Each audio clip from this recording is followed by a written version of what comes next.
देख रहे हैं यूपी क्राइम न्यूज, अपराध के खिलाफ जंग। भाकियू के किसान नेता आज बुंदेलखंड के हमीरपुर जनपद में एक किसान पंचायत को संबोधित करने के लिए आए हुए हैं। इस दौरान ट्रेन से बांदा पहुंचे राकेश टिकैत ने एक निजी होटल में प्रेस कॉन्फ्रेंस करते हुए मीडिया से रूबरू हुए और बताया कि किसान आंदोलन चलता रहेगा जब तक किसानों को फसल का 2 गुना मूल्य नहीं मिलेगा। प्रेस कॉन्फ्रेंस के दौरान राकेश टिकैत ने बताया कि बुंदेलखंड के हाल जानने आए हुए हैं। यहाँ किसानों की फसल की एमएसपी पर खरीद नहीं हो रही। इनको बताना है कि प्रधानमंत्री ने कहा था कि 2022 के पहले किसानों की आय 2 गुनी होगी। आपके पास जब लोग आएंगे इलेक्शन में वोट मांगे तब करेंगे कि हमारी आमदनी हुई क्या। बुंदेलखंड को ऑर्गेनिक खेती करने के लिए बनाए सरकार, उसकी मार्केटिंग करे, आमदनी कब दुगनी होगी।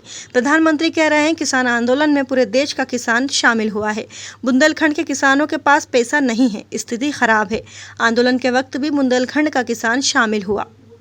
यूपी क्राइम न्यूज के लिए बांदा से विष्णु सिंह की रिपोर्ट। मुद्दे हैं कि फसलों का लाभकारी मूल्य मिले। भारत सरकार ने जो एमएसपी तय की है उस एमएसपी की गारंटी मिले कि एमएसपी पे खरीद होगी। वो सरकार खरीद दे या वो व्यापारी खरीद दे, उससे कम पे खरीद नहीं होगी। मैकेनिज्म एमएसपी के रेट बढ़ाने का भी खराब है। जो भारत सरकार ने तय किया था इलेक्शन से पहले कि हम C2+50 वाला फार्मूला देंगे, स्वामीनाथन कमेटी वाला, वो नहीं दिया, बाजार भाव नहीं दिया। जो उन्होंने रेट तय कर दिया उस पर गारंटी नहीं देते। और ये जो पूरी बेल्ट है, यहाँ से सस्ते में अनाज की खरीद होती है, यहाँ से बड़ा व्यापारी सामान सस्ते में खरीदता है किसान का और एमएसपी पे बेचता है उसको। ये एक बड़ा घोटाला है। अन्ना प्रथा यहाँ की एक बड़ी समस्या है। यहाँ का किसान कर्जे में आत्महत्या करता है। यहाँ का जो व्यापारी है, जो छोटा दुकानदार है, जो शहरों में रहता है, जो गांव में रहता है, उसकी हालात खराब है। क्योंकि बाजार अगर कमजोर होगा तो व्यापारी भी उस क्षेत्र का कमजोर होगा। अगर यहाँ पे कीमतें ठीक मिलेगी तो व्यापारी के पास में भी जाएगी, वो दुकानदार के पास में भी जाएगी, तो यहाँ का वो भी मजबूत होगा। यहाँ सबसे ज़्यादा बेरोजगार लोग बुंदेलखंड में हैं। रोजगार की तलाश में यहाँ से बहुत गाड़ियाँ हम देखते हैं कि दिल्ली में यहाँ की बहुत गाड़ियाँ यहाँ से नौजवानों को लेकर जाती हैं और वहाँ पे काम करते हैं। ये सारी समस्याएं हैं। भारत सरकार को हमने कहा कि 3 कानून आप वापसी लो और गारंटी कानून बनाओ एमएसपी पे। ये हमारे सवाल है। बिजली की समस्या है, जो और अदर सवाल है वे पूर्ण रूप से है। लगातार 10 महीनों से आपका आंदोलन दिल्ली में चल रहा है, इसके बाद भी सरकार आप लोगों की किसी बात को नहीं मान रही है। अब आप यूपी की तरफ घूमे हैं, इस आंदोलन को यूपी में किस स्तर पर उठाने की? नहीं, यूपी में नहीं, हम पूरे देश का इशू है। वहाँ पे जो आंदोलन चल रहा है वो खाली उत्तर प्रदेश का नहीं है, वो पूरे देश का इशू है और हम पूरे देश भर में हम जाते हैं। हमारे ये है कि जिस तरह से भारत सरकार पूरे संसाधन बेच रही है उसका सीधा इफेक्ट जनता पर पड़ेगा।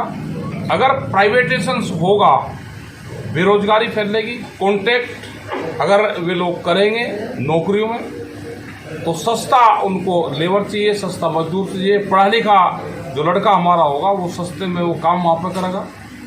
जिस तरह से गोदाम बना के, बड़े बड़े गोदाम बना के पूरे अनाज पे कब्जा करना चाहते हैं, रोटी को तिजोरी में बंद करना चाहते हैं। रोटी जरूरत की चीज़ है, रोटी बाजार की चीज़ नहीं है।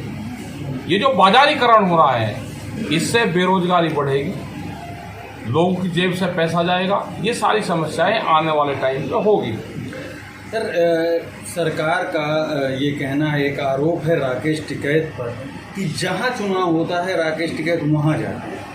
नहीं, वो तो देखने का नजरिया है कि वो क्या देख रहा। आंखों पर अगर चश्मा लाल रंग का पहनोगे तो उसको पूरी दुनिया लाल दिखेगी, अगर हरा पहनोगे तो उसको हरा दिखेगी। वो किस नजरिए से देख रहे हैं? उनका मकसद चुनाव से है, हमारा मकसद देश बचाने से है।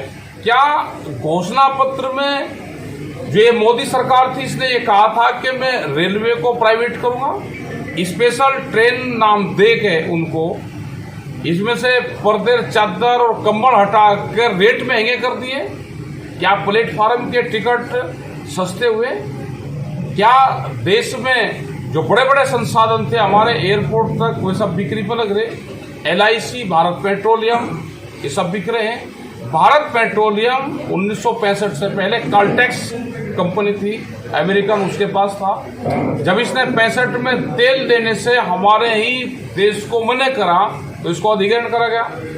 इसको भारत सरकार ने अधिग्रहण करके भारत सरकार का एक उपकरण बनाया गया इसको।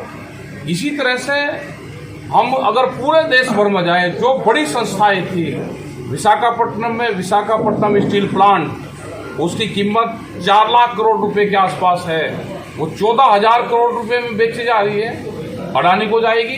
ये देश बड़ी कंपनियों के हवाले जा रहा है। देश के नौजवान को खड़ा होना पड़ेगा। देश का 14 करोड़ नौजवान जिसकी नौकरियां अब तक लगनी थी, भारत के प्रधानमंत्री ने कहा था, उन लोगों को सामने आना पड़ेगा। इसकी जिम्मेदारी देश के नौजवानों की भी है।